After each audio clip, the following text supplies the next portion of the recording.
We'll be taking you through the day's 13 MLB game main slate.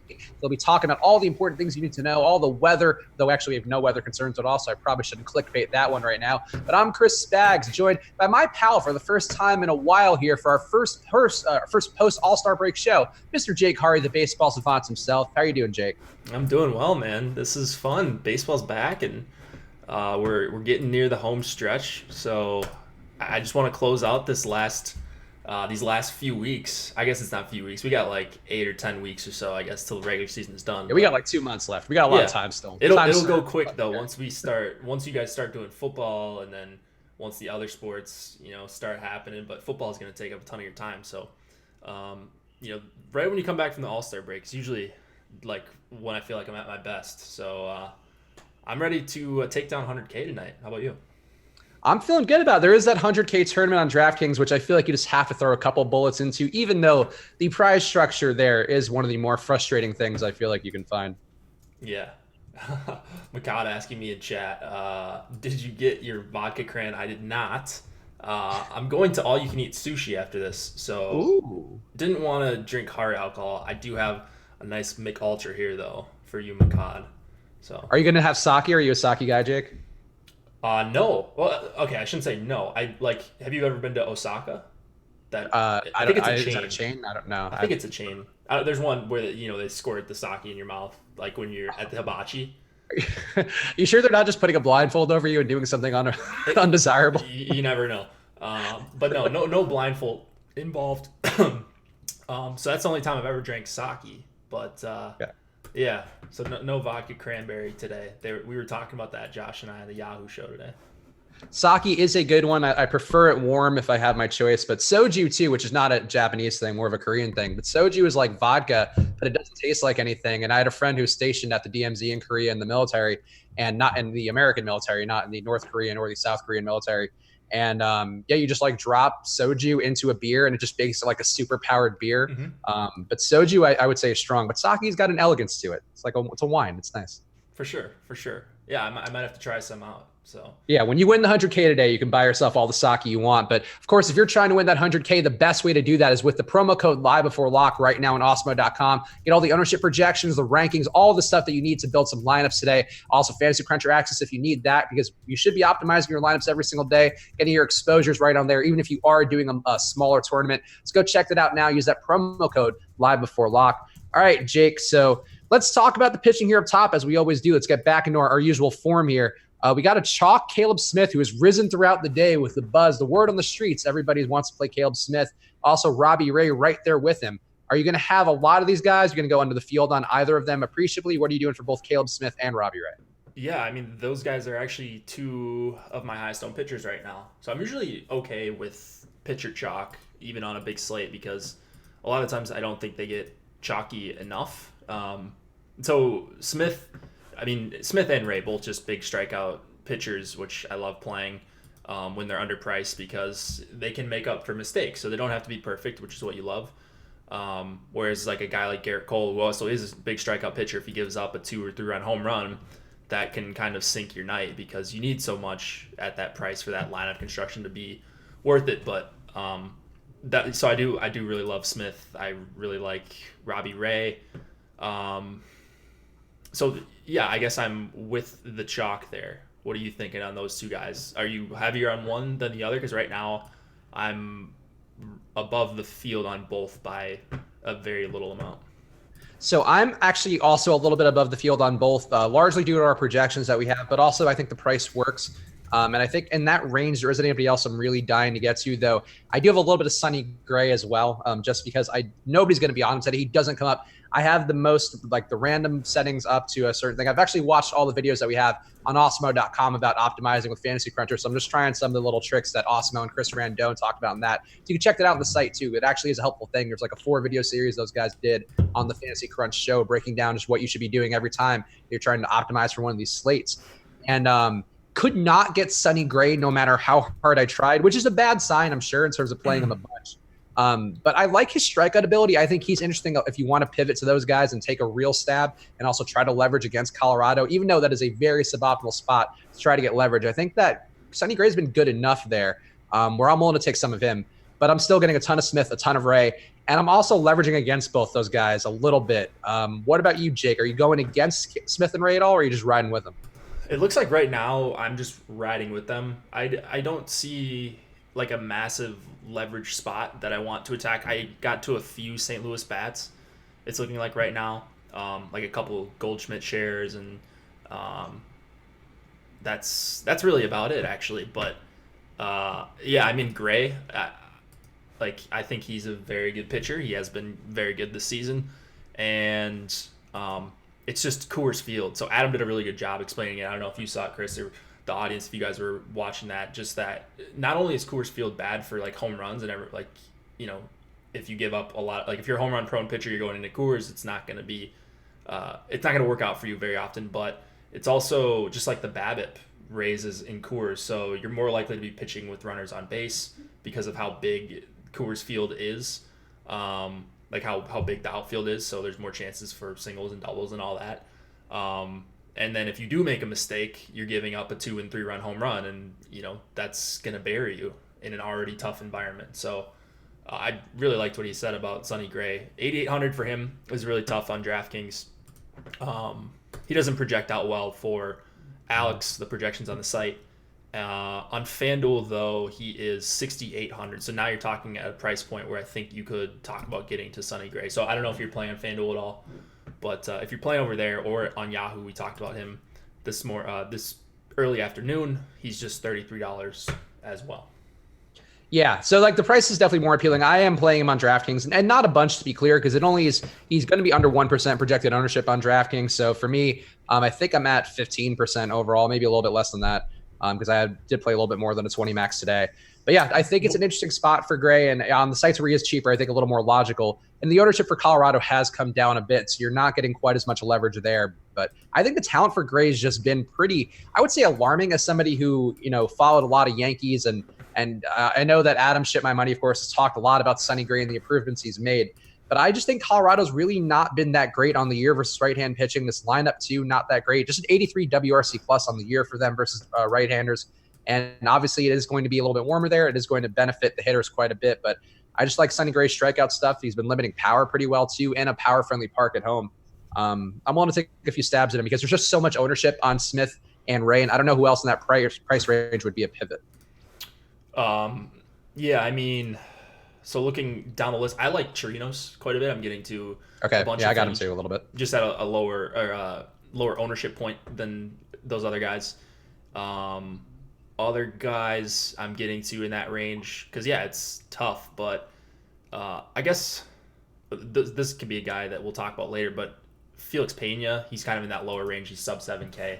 I got to him a bunch, and then Danny Duffy, I guess, but he's also in that lower range. So the mid tier is tough. I think for me, I'm just kind of simplifying it. When I'm going to that mid tier, it's not going to be guys like Gibson, or like Vargas or Erod or anything like that. It's going to be Caleb Smith and Robbie Ray for the most part.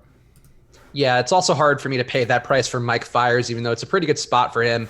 I'm also being in a park, too, that should limit the hitting for the White Sox on the other side. But, I mean, Mike Fiers, the strikeout stuff has been there sporadically, but it's sort of hard to trust him. And I guess I'd rather take a shot with talent more than just a guy who I feel like is better just keeping it safe. And, because, I mean, Smith and Ray do have a lot of strikeout upside. That is the one thing with those guys in that price range. Whether they have a tough day or not, like Jake mentioned, even if they give up a run or two, those guys could get enough strikeouts to make it valuable. And I'm sure like a guy like Fiers, if he gives up 1 home run, 2 home runs, it's hard for him to dig out of that hole. By the way, you kind of glossed over those videos. I mean, you mentioned the videos, and you guys should check those out. Those are actually super helpful. Like, even if you know a lot about Fantasy Cruncher, or, you think you're like the Fantasy Cruncher master, or you're Dave from Fantasy Cruncher, maybe you're like the creator of Fantasy Cruncher I'm talking about. And I'm kind of joking, but like there's stuff that I didn't even think of that's just super simple stuff, like different ways to cap players and how to make the cruncher go faster, and how to get the kind of lineups you want and stuff like that. So I watched all those as they came out, and I was like, it's free information, but I don't know, I think it should be premium stuff. So go check it out. Those two guys do a really good job explaining stuff, Alex and Chris, the other Chris Randone. So I would definitely check those out. Even before, even if you don't have Fantasy Cruncher, that might be a reason that you would want to get it because it explains it so well. Yeah, I mean, honestly, treating it like a DMV course where you're taking like an hour. It's basically, I think there's 4 videos, maybe 5, but it's like an hour total between them, an hour to 15 minutes tops. And that was actually what I did yesterday for part of the day after I finished some of the writing I had to do for our NFL content, which actually Lofty and I have an article up right now. We actually have 2 about the quarterbacks and running backs to target season long, and they flow pretty well. For some reason, Lofty and I are a good writing team. That'd be all this deep dive practice where you could just have anybody just chime in and do a good job writing with them. But they've been good, so check those out too. But I was watching them yesterday and playing around with the Fantasy Cruncher Rewind, the lineup study tool as well, and just trying to figure out, what holes there were in my game. And that's sort of the benefit of having an all-star break is we're not doing as much content, so you kind of try to better yourself as you go. And those videos that we have from Alex and Chris Randone are one of the better things we have on the site if you are trying to improve in a practical way. Let's go, Jake, to the top price guys. As we talked a little bit about Garrett Cole. He does project well. He is going to be the top projected pitcher in terms of raw points overall. I like him. I got to him a decent amount. Maybe could have got to him more. I thought I would end up on more Clevenger, but I think the optimizers just kind of pushed me more towards the Ray Caleb Smith tier. But I do like both those guys. How much Cole are you getting relative to the field and Clevenger? Anybody else in that range? Domingo Germán, perhaps? I thought I was going to get to Domingo Germán quite a bit. I got to a few Clevenger shares in my last crunch, but I basically had every lineup in besides, I guess, the Angels and the Mariners. The Angels lineup is pretty important to me, but it looks normal. Anyways, speaking of holes in the game, like I think one of my holes in my game has just been not getting enough different lineup constructions and, just putting so much emphasis on paying up for hitters that I'm kind of leaving out paying up for these top tier pitchers when it makes sense.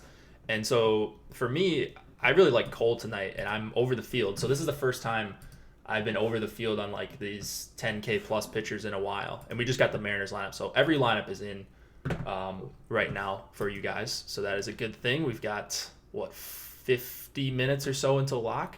That's perfect amount of time. But yeah, I am pretty heavy on Garrett Cole, which is pretty new for me. So what do you think about that?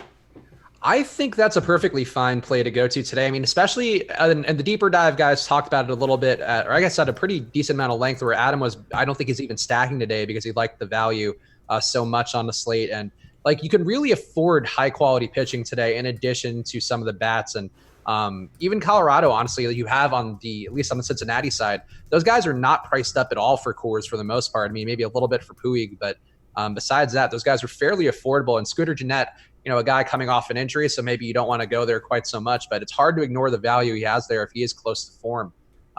So there's a lot of ways to go here. The Yankees, too, who are one of the top projected stacks on the day. It's a team with the highest implied total as well, with 7 implied runs for them. I mean, they're cheap. Like, you can actually afford to stack them. Don't have to go to the bottom of the order if you want. You may not want to pay $5,300 for DJ LeMahieu, but you can do that on the slate. So it's definitely possible to go to Cole, and I think if you can get there, it's a wise move because he's been really elite on the year. Yeah, I mean, just the top teams, the teams with the massive implied totals you're seeing on your screen is 6.1 for the Reds, 6.7 for the Rockies. And this is the Osmo lineups page. You guys can find this, mlb.lineups.osmo.com. That is a free page. You can see Alex's actual implied totals that he comes up with, so this might differ from other sites. But, like the Astros you're looking at, and then you mentioned the Yankees, Chris, and even like the Dodgers and the Red Sox, 2 really good teams with good implied totals, and they're just not priced up to where they should be. So I think in general, it's just soft pricing. So you look at the 11.5 for Cole on DraftKings and you think, oh yeah, that's going to force you into a certain lineup construction. But when I started going through it and crunching, like I'm able to get a lot of differentiation even using Cole. So yeah, absolutely nothing worrying me about using him tonight. Did you have any strong thoughts on Clevenger? Because he was a guy in the morning who jumped out to me as being interesting because, Minnesota has been a good hitting team, but they do have a couple guys who strike out. Actually, 5 guys in that lineup who strike out above league average, and a couple guys who also strike out a lot less, who I think drives down their overall numbers there because Kepler really doesn't strike out. Blanco really doesn't strike out. Arias really doesn't strike out, under 10% K rate for him versus righties. But do you have any strong opinions on Clevenger? Because his team total has been low throughout the day and actually has come down a little. Not a bad lineup that Clevenger got, but still not one that I think I really love attacking with Marwin and Polanco and Nelson Cruz versus either hand. Did I mention Polanco or Marwin Gonzalez? I don't know who I talked about, but it's just a really tough Twins lineup. So 9,600 is a hard price for me to pay when I can just go down to a guy that projects similarly in Ray or or Caleb Smith right in that same range and save a few $100s. All right, let's go to the cheaper price range, which we've covered, I guess, kind of the middle price and the higher price guys. Are you getting, actually, our boy Andrew in the chat was asking about Daniel Ponce de Leon, who is just a little bit under Robbie Ray, so that kind of inherently bumps him down. But I guess he would be a guy who is a pretty direct pivot to Robbie Ray and actually has been pretty good on the year. I'm looking at his numbers now. He's only faced 94 batters so far this year, but a .9 whip, 11.2 Ks per nine, only given up 4.3 hits per nine, and also an 11.5% swinging strike rate. So actually, Ponce de Leon, perhaps he is found. He was the fountain of youth guy, right? I think. Ponce de Leon? Yeah. I don't remember. I'm pretty sure he's a fountain of youth guy. So either way, he may have found the fountain of youth. Let's go with that. And he's pitching really well, getting a spot here versus an Arizona team who's really much more threatening versus lefty pitchers. I don't mind Ponce de Leon. I didn't get there at all. He's only 5% owned, so you really don't need a lot there. But anybody in the Ponce de Leon tier and below who you're getting to? So the only issue I have with Ponce de Leon is just how well he struggles with walks big time, and then how deep he can go into games. So he hasn't pitched since, he hasn't pitched since the 6th.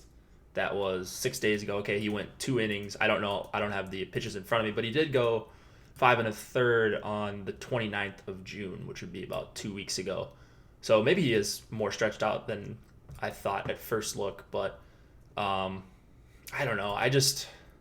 I'd rather go to Ray or Smith on the other side, or down to one of these other guys. Like, these pretty gross options. I guess Anderson isn't that gross. Chase Anderson, I'm talking about, 6,300 for him.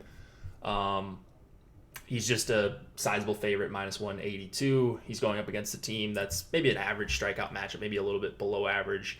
But he is a guy that is good against, or he can be decent against lefties, and he's going to see a pretty balanced lineup here. So he's just Chase Anderson. I mean, when he's this cheap, I'm probably going to play him when he's fully stretched out. And I'm playing him actually a lot right now, 30% Chase Anderson, compared to he was at 13% when I last updated this. The other guy that's getting ownership in that range would be Danny Duffy going up against Detroit. Not a great strikeout matchup. I don't really like Duffy's ownership. So I got to right around the field. He was at 20% when I crunched, and I got to about 20-25% right in there, depending on how I wanted to filter my lineups. Detroit's bad, but they don't strike out that much versus lefties, and it's still a decent implied total against him. Kauffman Stadium, where the Royals play, is actually not as much of a pitcher's park as people think, especially in the summer. When it gets hot there, like, it plays more towards hitters than anything, and I don't think Duffy is that great of a pitcher. So he's one I could do without. Like, I would like it if I just got more Felix Pena or someone like that.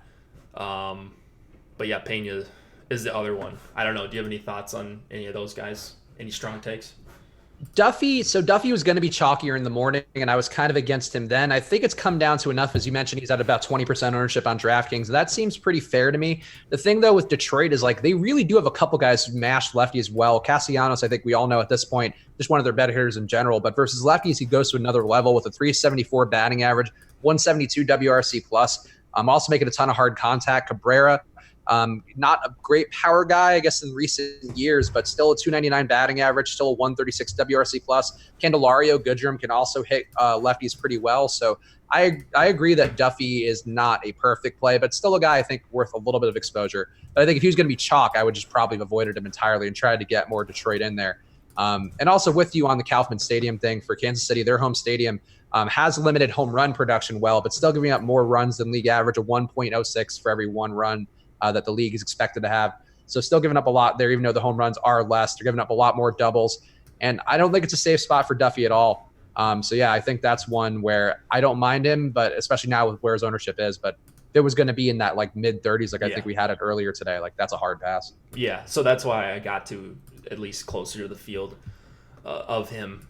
When I saw that this morning, I was like, sweet, Duffy's going to be chalk. I can play, just sprinkle around like Chase Anderson. I can play any of these other guys that suck like Duffy. But, as it usually happens, there's one guy that projects a little bit better than everyone else in the morning, and then people start to figure it out and ownership shifts around. So you're not getting like, you're not getting one of these guys emerging as mega chalk while everyone else is under 10%. So that's kind of disappointing, but you can understand why. Like if you just look at our projections on the site, it's Garrett Cole, just raw points wise, and then everyone else is way below in like the 11 to 18 point DK range.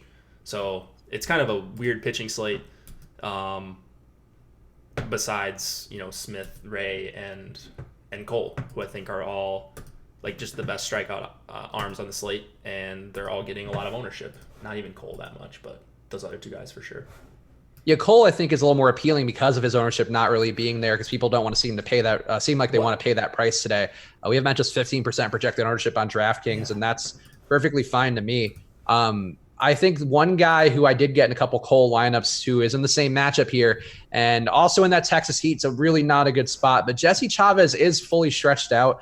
He has gone longer in games. He still has a 1.2 whip on the year. Not a great strikeout pitcher in terms of at least missing bats with just a 6.2% swing strike rate so far. But he has been getting 8.5 Ks per nine, and Houston has enough ownership on them where I actually didn't mind a little bit of Chavez. I'm just with the field overall, but I don't think he's a terrible play at that price where if you are going with some more expensive bats and a guy like Cole, maybe he helps make things work, and I think that's a fine spot to go to Chavez. Yeah, I'm looking right now to see if I got any Chavez. Yeah, I did actually. Whoa. Wait, is this correct? Hold on. He pops up, I think with randomness too. I think he pops up a little more. Yeah, I mean, I use a lot of randomness just because I'm trying to get a ton of different different types of stacks. I'm up to 120% on my randomness after watching one of the videos. Yeah, so I've been using 100. I actually bumped it down to 80 on hitters, less for pitchers, like in somewhere in the 20 to 40% range, I think is about right. But it all depends on what you're trying to do. Like if you're just crunching and taking the lineups from Fantasy Cruncher and uploading them directly to DK, that's one thing. Maybe you want a little bit less randomness, a little bit more control over what you're seeing. But if you're like just generating a ton of lineups for the purpose of ranking them out, like what Josh and I and Adam talk about and what Alex does, and I'm sure Tom and Eddie and all those guys, but then you don't really care that much about what combos you're getting because you're going to get the ones that grade out well based on your criteria that you're filtering them. So just be aware of that. What were we talking about now after I went on that tangent? Jesse Chavez. Oh, okay, yeah. So he's 4K and he's pitching, and if things could go well, like if things do go well, which isn't overly likely, he could easily pay off this price tag. So when you're 4K and your pitcher 5K, I'm usually okay with playing him. Like I've played way worse guys than Chavez, but I didn't really seem to get to a ton of him. Like he's 10%. Yeah, I got around 10% of him. So I'm fine with that. Like if you're going Yankees, Rockies, and you want to get Chavez and Garrett Cole, by all means. Like there's no other real 4K pitcher on the slate that you can play. So he makes sense for that reason. It's not because he projects well. It's just because he's 4K, and if things go well for him, he's going to get you 12 to 15 DK points, and that's huge. One guy we should talk about real fast, even though he's not the most relevant on DraftKings because he's just so highly priced there, but he's going to be a lot more relevant on FanDuel where he's significantly cheaper, can help you afford a lot of things on FanDuel. Diddleson Lamet, or Lamet, I've heard it pronounced several ways. I think it's Lamet. That's what I hear. It's a copycat league around here. You just say what the guy before you said, and everybody just goes with it. There's a director named Sidney Lamet, I think, who pronounced it that way, but I don't know that a Dominican arm would be the same pronunciation as a French auteur. So I don't know how that works, but Diddleson Lamet, depending upon how fancy you want to get. On FanDuel, he's pretty relevant. He still projects pretty well on DraftKings too, and a solid strikeout guy, over 10 Ks per nine in the minors. In the majors, he's only faced 21 batters, but has had 12.6 Ks per nine. Done a good job avoiding contact overall. But not a guy who I wanted to get too much on DraftKings. Are you playing any FanDuel lineups tonight or no? Oh, yeah. Yeah, I've been playing FanDuel basically every day. And, okay, so FanDuel and Yahoo, like it's like the Sonny Gray thing. Completely different story for me. On FanDuel, I think he's 5,500. Whatever he is, I'm getting a ton of him because he just allows you to do whatever you want. He's a guy who he is a huge strikeout pitcher. It's not a great matchup, but that doesn't mean that he can't overcome it or at least be worth the 5,500. And then on Yahoo, he's $30. So he's just dirt cheap over there for a guy with a ton of talent and in a pretty good pitcher's park. Yeah, I think that's fair. Oh, Sidney Lumet was American. Well, I guess still different than a Dominican pitcher. I think different pronunciations, and that's Yeah, but just fair. because you're American doesn't mean that that's not a French last name. Also, True. You know. Yeah. Well, this might be some of the research in future times. I guess the announcers. You can't trust baseball announcers either with the pronunciation. Oh, not at all. Yeah. Yeah, they would just sometimes. I feel like I've heard some of the local broadcasts when I'm watching the MLB at bat stuff, and it's like they don't sometimes know how to pronounce guys if they're not on their own team. They're just like, I don't. They just say the name and just garbled nonsense, worse than we do sometimes. Well, we Maybe like not make fun of Josh. ourselves, or we like question what we're saying. They just go with it, like everything's right, and they've just never been wrong about a pronunciation. Some guys do. Some guys just they just go with it. I feel like the Braves announcers in particular, who've had some issues with general perception, but I feel like they in general really put in no effort towards opposing teams' names.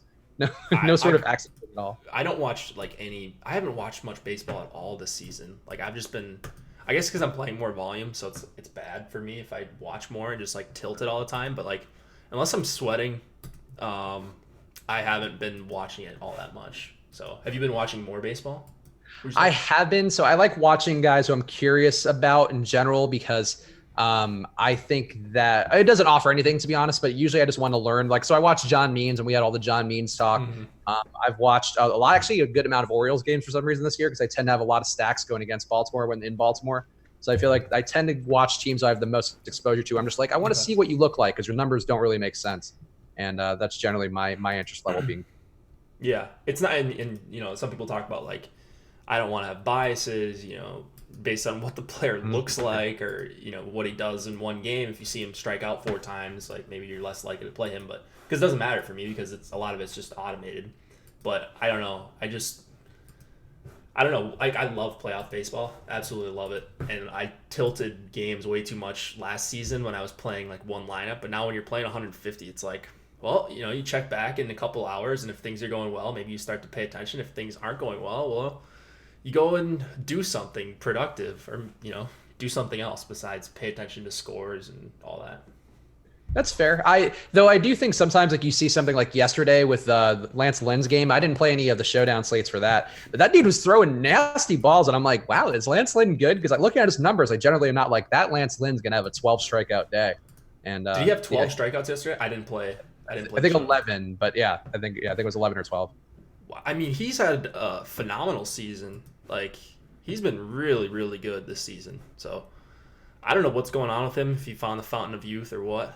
But looks like a different pitcher this year. Yeah, just a big, beefy boy. He would be a guy that EMAC would pick for his home run picks, I think, based on his build that I saw in that game yesterday. Speaking of, Jake, it is home run pick time. And bad news for you is that EMAC has caught up to you in total dongs, I believe, right before the break of the second to last show I think we did. That I did with him on Saturday after the 4th of July. EMAC is now even with you in total dongs with 17. He's pulled ahead of you in correct picks with 17. You still have the same amount of total dongs, but you are one behind in correct picks because you have a double dong.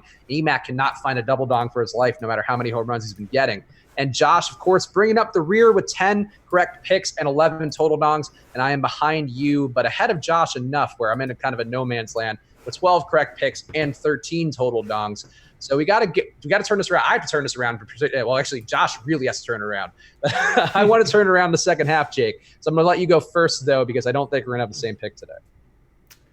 Yeah, I don't think we probably will. Big slate. I mean, we'll see, but let's see here. Is it cheating to take a Yankee? No, definitely not. I won't take Judge. This is a guy that I was talking about earlier on the Yahoo show. He was just way under-owned, I thought. So I'll take Gleyber Torres, batting 7. So mitigates the 7+ implied total, I think. All right. I got to think because I was thinking a Yankee, but I feel like Sanchez actually limits home runs enough. I still like the Yankees as a stack, and I probably have more of them than anything, but I don't know that I want to pick them for the home run. If EMAC threw a pick in, that would make it easier to troll him with something. Let's see. I know I'll go with. So this one is a guy I actually have a good amount of, and it is going against chalk. I'm going to go with Paul Goldschmidt. Paul Goldschmidt. All right. That is going against chalk. I like that pick. That could be good for a variety of reasons for you. Yes. Assuming you have a bunch of Cardinals. I do have a good amount of Cardinals. Yeah. Yeah. I sometimes look. I make the Christian Yelich picks sometimes, but sometimes I go to Paul Goldschmidt going against Chalk Robbie Ray. So. Oh yeah, that was one we were joking with you about. I think it's fair. Look, Christian Yelich sometimes doesn't hit home runs when I pick them, even though he did that one time. You just got to get a slump buster sometimes. And Christian Yelich is actually way too handsome to be a slump buster in the normal context that somebody would use that phrase. He is a good-looking guy. Looking good. I mean, of course, if you guys want to make your home run picks right now, we are going to have a tweet out there from the @Osmo MLB handle. If you want to also try to win a free month of Osmo Plus, go to my Four Corners video right now on the YouTube channel. If you leave a comment in there and pick a guy who can hit a double dong, you'll be entered to win a free month of Osmo Plus, and that's a randomized process. People are really fucking good at picking double dongs on that video. I mean, just a volume thing, but there's been one like every day for most of the slates. Has it really? Yeah, wow. There's been we get away a lot of free months. Maybe it's just everyone's just like multi-accounting, you know? Maybe. I mean, that could be it. I don't check that deep, but I like to believe. Look, I'm a trustworthy person. I hope everybody else out there is too. But if you want to be trustworthy, so none of Jake's sneaky ideas here. Just go over there and use your regular handle to comment a pick. Don't listen to me. Christian Yelich is a good-looking guy. Emax says he wanted Goldschmidt, so now will be Didi Gregorius. Okay, that's a good pick. Another Yankee. We should have just cornered the market on Yankees. A couple of us were going to be right if we just all took a Yankee. I like Emax's move of taking the guy with the least isolated power, even though there was a big, beefy first baseman there for him. He just went against his better instincts and didn't take Edwin Encarnacion for some reason. Yeah, but you have to like hit a pop-up to right in Yankee Stadium to get it out. So I think it'll be okay. Fair enough. Aaron Hicks, too, I feel like I would have gone. Oh, Aaron Hicks would have been a good one, actually. Yeah. Oh, well. All the Yankees are good picks, IMO. You're not buying into Aaron Sanchez at all, right? No, certainly not. I think he can ruin the Yankees' day, and I feel like didn't he do this a couple weeks ago? Like where he had another high total going against the Yankees, and then he gave up like 3 runs. He did almost. He almost did it. He got through the order twice, and then gave up a couple runs and left like 3 guys on, like bases loaded, and then there was like a grand slam because that was the day that I had a really good night. So I remember that's near and dear to your heart then. Yeah, I mean, thank you, Aaron Sanchez, for being just good enough to be good through like 5 innings, but not through that 6th. Because if they wouldn't have brought him out, I think I would have had a lot less money in my DK account. That's right. Actually, I think I remember that day because that was one of the days where I just randomly threw like a lineup in one of the big tournaments, and I was like, I had Sanchez in it because I was like, I'll just go against the chalk, why not? And he does keep the ball down well. And yeah, you're right. He had like a good first 4 innings, and then it just hit the skids. Well, I think I was walking my dog, so I was like, Jesus, how the fuck did that one happen? Yeah, it was like 1 inning, and they had like 8 runs, and then they scored a couple in the next inning. But yeah, we were all tilting in chat. We were like, Yankees stink, and then it was like, boom, boom, boom, like home runs all over the place. And I was like, oh, I must be doing pretty well. And sure enough, I was. Yeah, I mean, for the Yankees today, I feel like this is a bit of a wild one in terms of their projections because they have, I mean, the top 7 all project for over 10 points, or at least, like rounding up to 10 points with Gleyber Torres, which I feel like I have not seen, at least outside of Coors, and even in Coors, even today, I don't think all those guys project for over 10 points. Yeah. I guess so. Let's transition there. So the Yankees, how much are you going to have overall? They are going to be pretty decently owned, but still have a better chance of being a top stack according to our top stacks tool at Osmo.com, which you can get with that promo code live before lock for half off your first month of Osmo Plus. I have a lot of Yankees. I'm above the field on it. I'm with about where they project to be in terms of a top stack. How much Yankees are you going to have today, Jake? Yeah, a ton of Yankees. And what I'm trying to do with them is, so like they're no secret at all, but when I am playing them, is to try to get overweight on the guys that people aren't playing as much. So like Gleyber, I'm not like crazy overweight on Judge right now or anything. But I have more LeMahieu than the field. I have more Urshela than the field. Same thing with like Gardner. I don't know if he was popping up a ton for you, but he was someone I was getting a lot of, oddly enough. So getting overweight on like the guys that are like 1 to 5%, I think is important when you're playing a really chalky stack like that, because it's, a couple of those, if the stack goes off, a couple of those chalky options are going to have really good games, but that doesn't mean that all of them are. So if you get the guy that not a lot of people are playing in that stack that has a home run or whatever, like you're just way ahead of even the other Yankee stacks if they do go off. Oh, here we go. So this guy, Brandon Smith, going off on a soapbox. You have to watch the game to hit to the warning tracks as a player is on the ball, but stats won't show it. In fact, stats will show that because that's the whole point of baseball is that you have stats that break down every individual thing. And in fact, you're more likely to have personal biases affect things when the data for baseball in particular is more likely to put you on the right track. So that is a very incorrect view and one that will not make you a more profitable player over time. I like watching games. Like I have no problem with putting one on pretty much every night at this point because there's no other games competing with them. But I think when you watch games too closely with baseball in particular, you can talk yourself into things with things that just aren't there.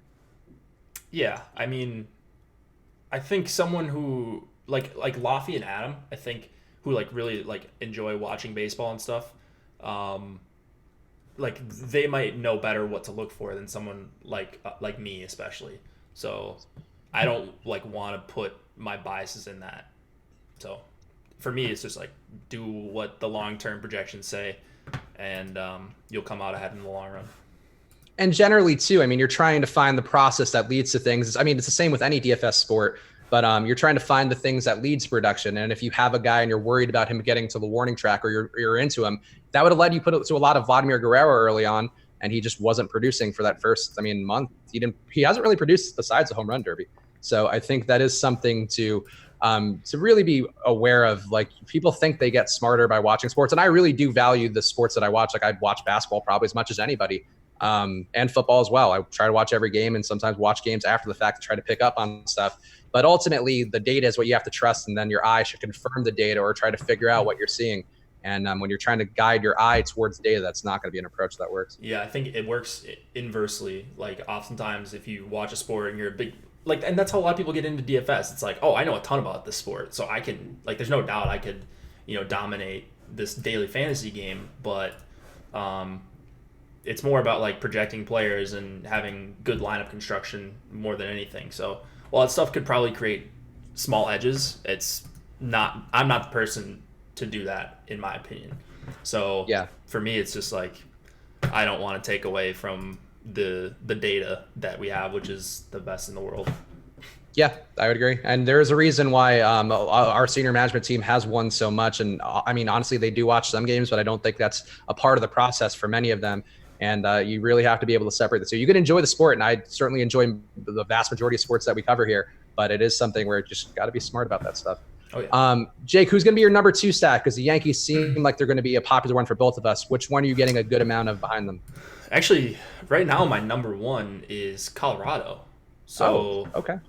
I'm getting Dahl and Story just all over the place, like 40% ownership on those guys. And that's probably going to come down.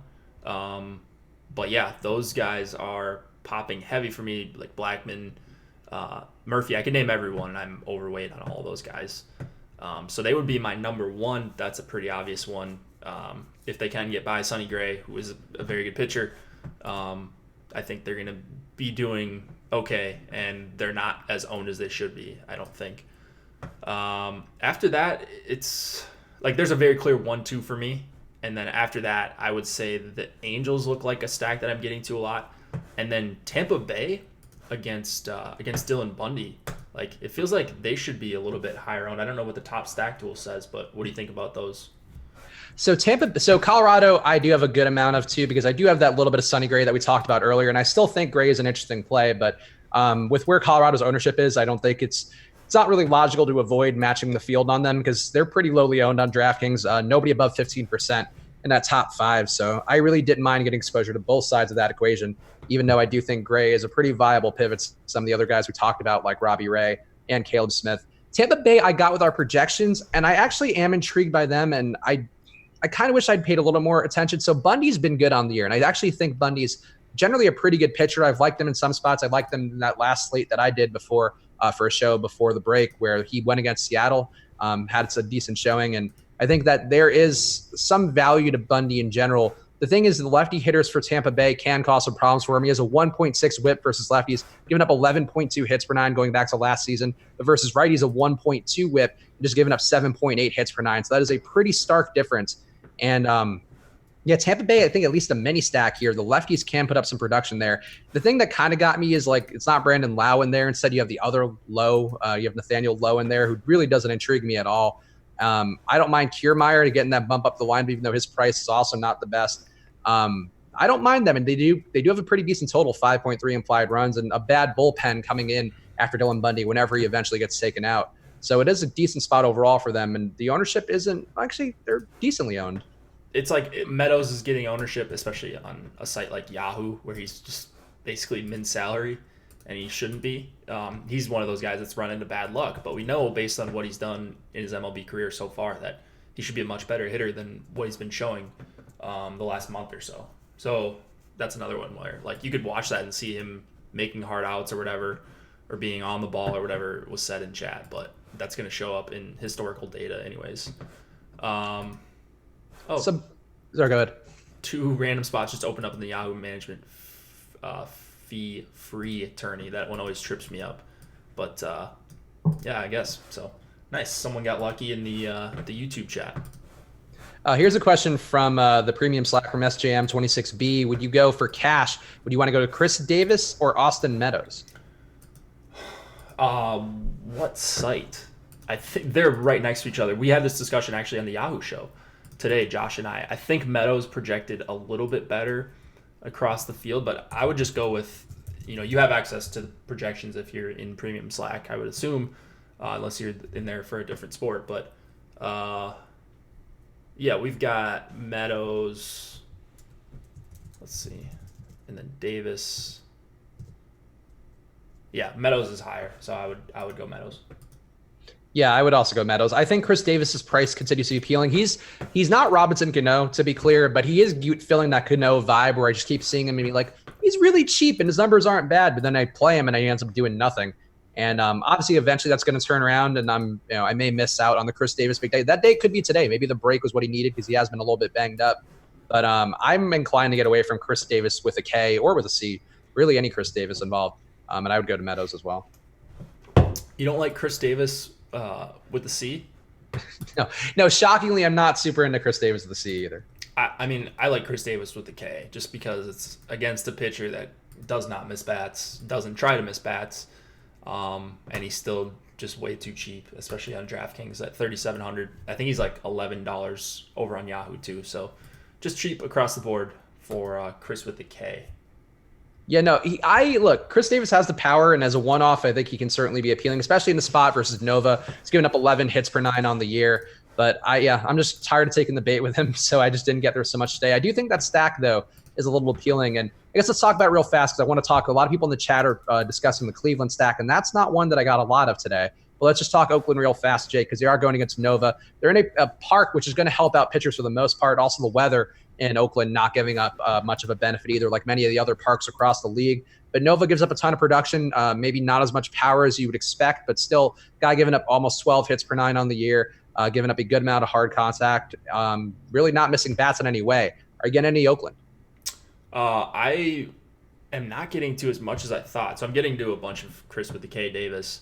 But then after that, like stack-wise, I'm not getting to much of anything. Like these secondary parts, like the Profars and all that, a few Matt Chapman shares, that's really about it. So it worries me, but it's more, I would guess it's more to do with just teams are affordable that have higher implied totals around them and their ownership isn't crazy. So that's really all it is. I mean, I like Davis, I like Olsen, I like Chapman, but I don't think the full stack is one I'm going to get to very often. Yeah, it's sort of hard on DraftKings to pay $5,100 for Olsen or $4,800 for Chapman, even $4,500 for Semien, not a price I'm dying to pay when you have the Yankees pretty comparably priced, a little cheaper in the case of Olsen for most of those guys as well. But that could be the logic. I mean, this could be a pay up to be contrarian spot given how many hits Nova gives up and the ownership isn't there. So I certainly don't hate Oakland exposure, but they are just not one that I got to today. Right. Let's see. Cleveland. Let's talk about Cleveland because people really seem to be into them today. Now, again, not a team I got a ton of, but I also kind of respect Kyle Gibson. He's been getting helped out by, I think, Minnesota's Park, which has been helping out a lot of the pitchers on that staff. But Cleveland was getting a little bit closer to form before the break. Still not a team I'm dying for. They have a couple guys project well. I don't mind Lindor. Jose Ramirez, another guy who fits that Robinson Cano, Chris Davis criteria, but still in there, still has good stats on paper. Again, any Cleveland? Not really at all. So I was getting to barely any Oakland. Bobby Bradley was the guy I got to a touch and then a couple Kipnis shares, but I thought they would be higher owned actually. Now that I'm looking at it, I guess I did get to some Jose, and I always get to Lindor, so I guess I didn't get to none of them. But they're not one of my favorite stacks by any means. It's more going to be 2-mans and 3-mans in my 5-3s and 5-2s, as you guys saw I was running. That I would get to some Cleveland minis. I think Gibson's good. It's not like an overly impressive hitting park or anything like that. It's under 80 degrees, a little bit of wind blowing in, and you're going up against a good pitcher. So Cleveland's not one of my favorite stacks here, even though they are cheap. Yeah, I could see why people would think that's a decent spot. Gibson's just not that bad of a pitcher. No, if I were to go with anybody, I think the lefties in here, I would be more inclined to mini stack some of them, like Lindor, Santana. I could see getting there. Just given that Gibson's given up a 1.4 whip, and he's been just good versus righties. I feel like he's just a guy who kind of keeps the ball down, does his job, and not really a guy I would want to target for stacks in a park that's not the hottest either. I think there's just some better factors going other places. Yeah. I mean, you got Coors Field, you've got the Yankees. So as fillers for sure, but everyone for me after those two are kind of going to be secondary stacks and, ones that I get a few times my 150. We talked about Colorado, Jake, and you said they were your top stack of the day. What about the team on the other side, Cincinnati, going against John Gray? An unfortunate situation in Coors Field in which we are going to see gray-on-gray violence today. So sad that the community can't snuff that out, but we are going to see that today. Cincinnati, pretty popular. They've gotten a little bit less popular throughout the day, but still project well. I actually think, I have the same amount of Cincinnati and Colorado right now, but the values on Cincinnati are really tempting there because they're priced like it's a normal game and they are in Coors. How much Cincinnati are you going to have versus John Gray? I'm going to have same thing with Cleveland. Like I'll have some Puig, I'll have some Suarez and Jeanette. So really the middle of that order, but you're looking for a lot of lefty power, I guess, against Gray, and there's not a ton of it here on Cincinnati. I mean, Winker, not a huge power bat, so it's really Jeanette, but he's no secret at 3,800 batting 5th in Coors against a righty. So they're another one that's not a real priority for me. The pricing is for sure appealing, but when I sort by ownership and all that, they're going to get filtered out more often than not. So what are you doing with them against good old John Gray, not Sonny?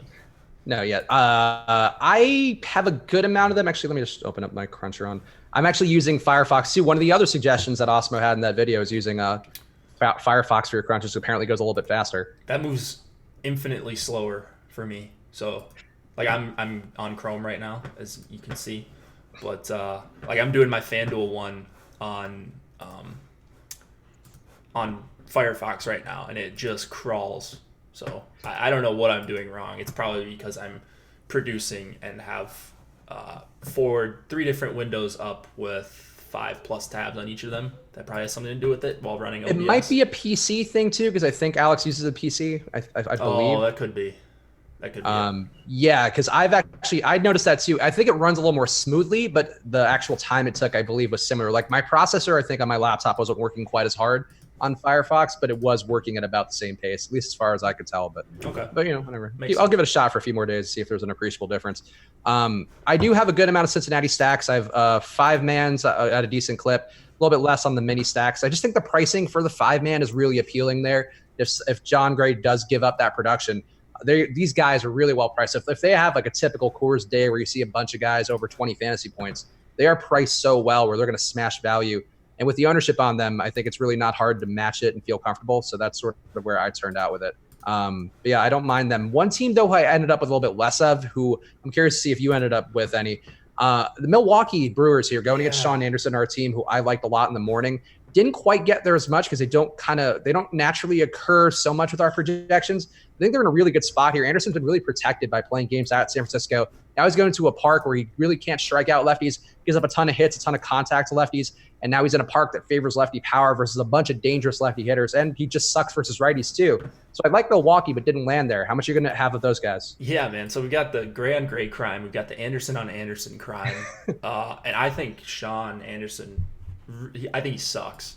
And so I was really surprised to see not a ton of Brewers in my lineups. And I guess it's because I'm getting a bunch of Garrett Cole, so it's hard for me to pay up all across the board for pitching.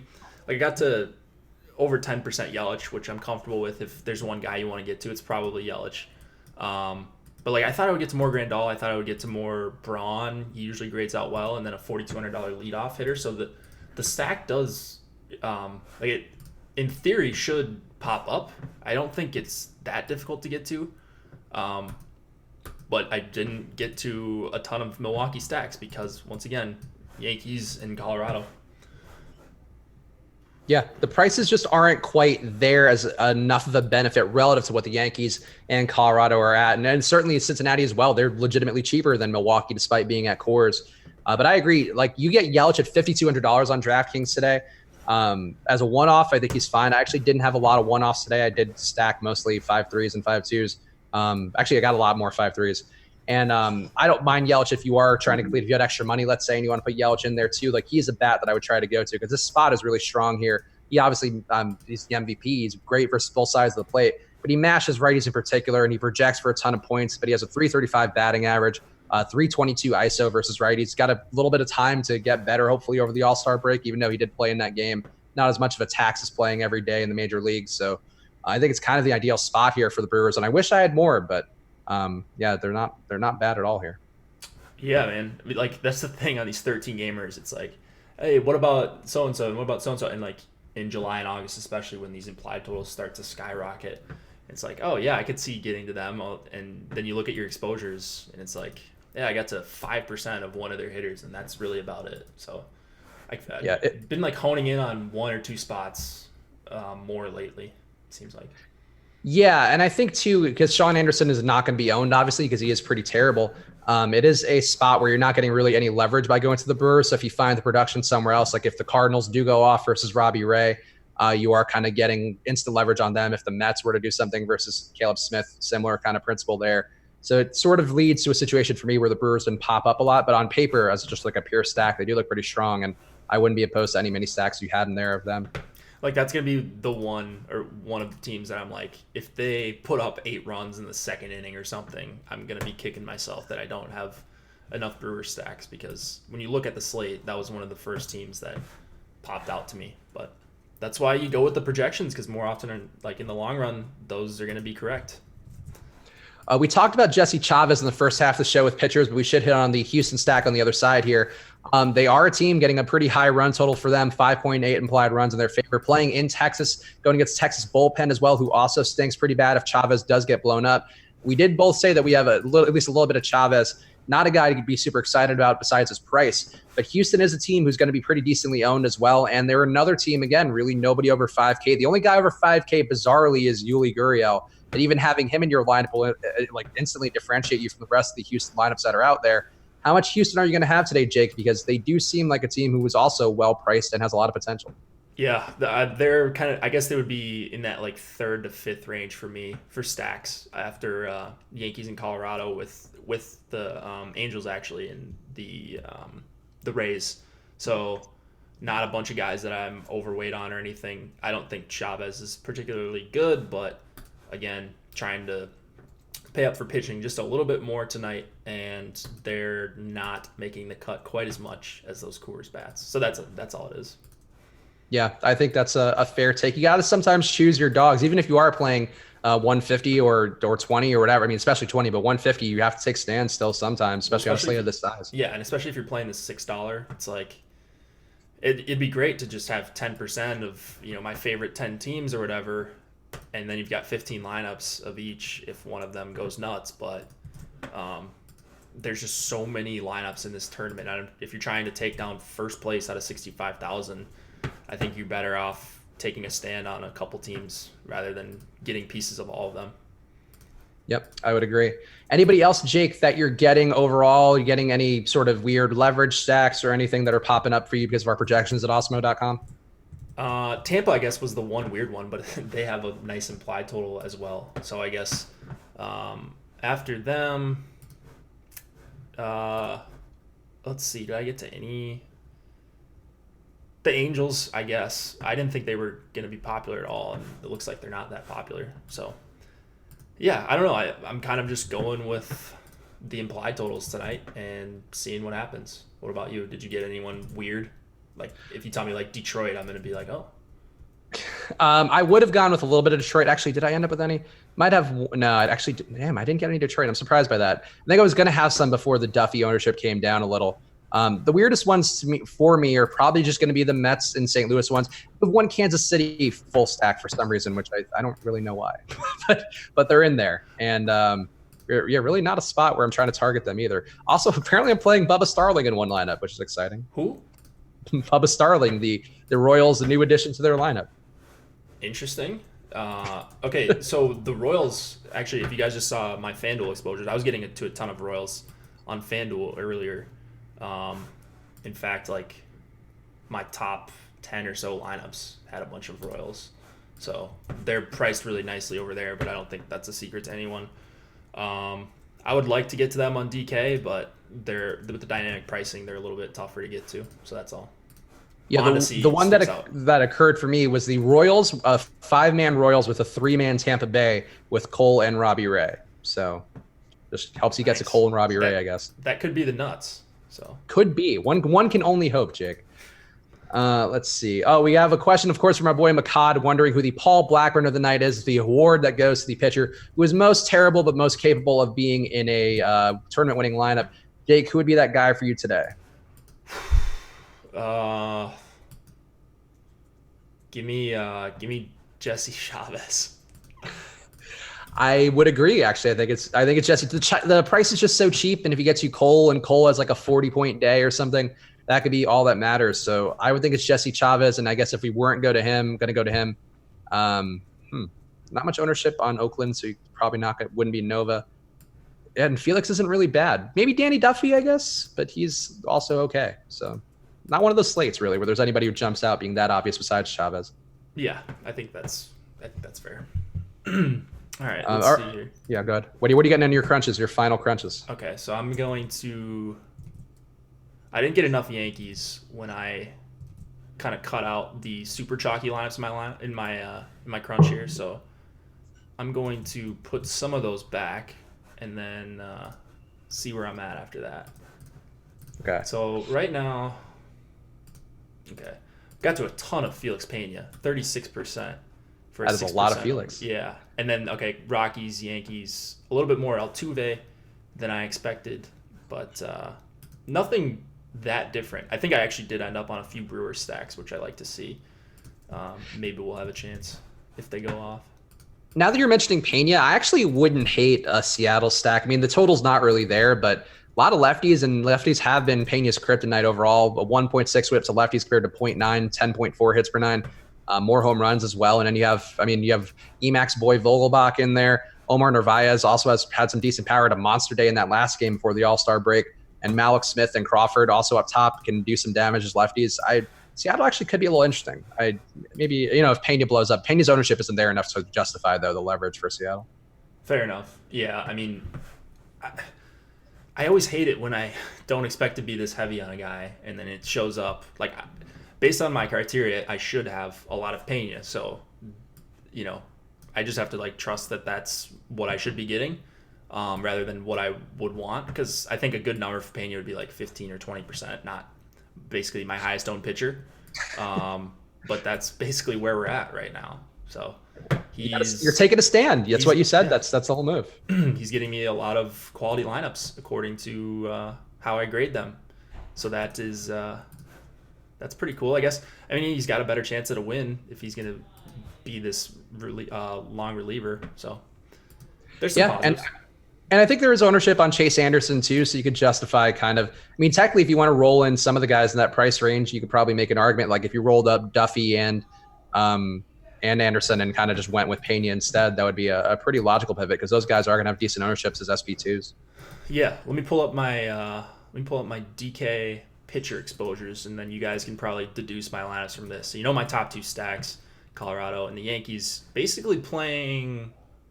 Let's see, 6 pitchers tonight? Yeah, about 6 pitchers with any sort of regularity. Pena, Cole, Ray, Anderson, Smith, Duffy, all over 25% for me. And then the guys that are getting just few shares, Chavez getting 5%. That's a nice number. And then Clevenger, I got one Ivan Nova share. So there you go. That is exciting. Yeah, I do have a little bit of opinion. I do have one lineup with Dylan Bundy. I think I have one lineup with Jason Vargas. So I got a decent spread of some of the crappier guys on the slate, but whatever. I still have a ton of Cole, still have a ton of Ray, and a ton of Caleb Smith. Yeah. So I'm with that. Also more Chase Anderson than I realized. I'm actually above the field on Chase Anderson. I don't know that Let's I feel go. great. The Chase Anderson death train. That's what I like to hear. It's not a great spot versus San Francisco. They don't strike out. That is one thing they do fairly well. Yeah, they're not a team like San Diego versus righties where it's like, man, gotta stack up against the Giants or gotta play pitchers against the Giants type of thing. Yeah, I would agree with that. I'm trying to see actually if I can get to Felix Pena in any of these Chase Anderson lineups, and I think he's just out of the price range. So that actually probably explains why you got him. Yeah. Oh, okay, you have 20 line. I was gonna say if you have 150 or whatever, and so the late swap, or I guess the global swap on DraftKings sucks because you can't swap up, whereas you can on FanDuel.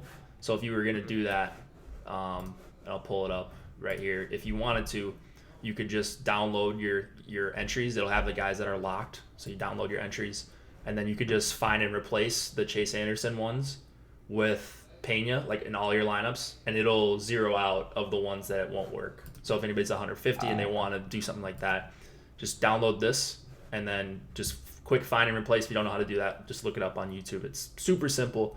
And then for any lineup it works with, based on the salary constraints, it will upload. For the ones it doesn't, it'll show an error, and that's a way to do that. That's what Tom taught me. Oh, there you go. Helpful advice from one of the boss men. And yeah, Chase Anderson. So all my Chase Anderson lineups have $200 left, so I can't get to Pena in them. I just have to take Chase Anderson and suck it, I guess. Take Chase Anderson and suck it. There you go. This is how it's going to be. All right, guys, we are locked. So make sure to hit that like button on the way out. If you want to play the night slate today, make a conscious decision to play before you start getting angry and then angrily get in there. Get that promo code Osmo for Osmo Plus right now with the promo code Live Before Lock. Get half off your first month. Get all the ownership projections, which we also do for the night slate. Projections will be updated for the night slate as well if there's any changes in the Vegas hold or anything that needs an update. So go check it out now. Use that promo code Live Before Lock. If you want to play some night slate content, do it with the best in the business. And that is a situation which a lot of our management team does extremely well on night slates with the content we provide for you guys. Same content, and they do a great job with it. So just learn how to manipulate the data, get in there, win some night slate money. Jake, what's your weekend schedule? What shows are you doing? Tomorrow, you guys are going to be seeing a lot of me, a lot of EMAC. We will kick it off at 11:15 a.m. Eastern. That's 10:15 my time.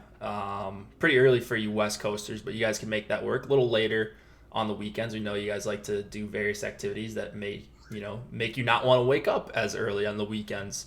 So we're doing that for you guys, and we do have a big Saturday night slate. So EMAC and I will be breaking it down a couple times. We'll do the strategy show again, 11:15 Eastern, and then Live Before Lock, normal time. So subscribe, hit that notification bell so you know when Jake and EMAC go live tomorrow. Knowing how these two do, they're probably going to have some double dong, single dong picks in their shows that they talk about. So go get in there now, and it'll be very frustrating for me on Monday to be like, God damn it, these bastards got another home run over the weekend. Only happens on weekends in which it's you and EMAC doing the show, not the ones with me and EMAC, unfortunately. But go subscribe, hit the notification bell so you'll know when they go live all weekend long. Also, we'll have shows on Sunday. Still have Fast City Fear doing Summer League stuff. So if you are a premium member, if you get that Summer League package, there's content going out there. I think Eddie and Rin Pack are both doing shows pretty regularly. So check that out if you're not a member. Still some time to get in. There's still some games left. And people have been doing well with that stuff, winning some money. So check that out on the site right now. Add that to your Osmo Plus package. And yeah, we'll be back next week. We'll be here all the weekend. We'll just be here. So enjoy your night, guys. Have fun. Good luck getting back to baseball. I'm sure you'll all do great tonight. And we'll see you guys again soon. Good luck.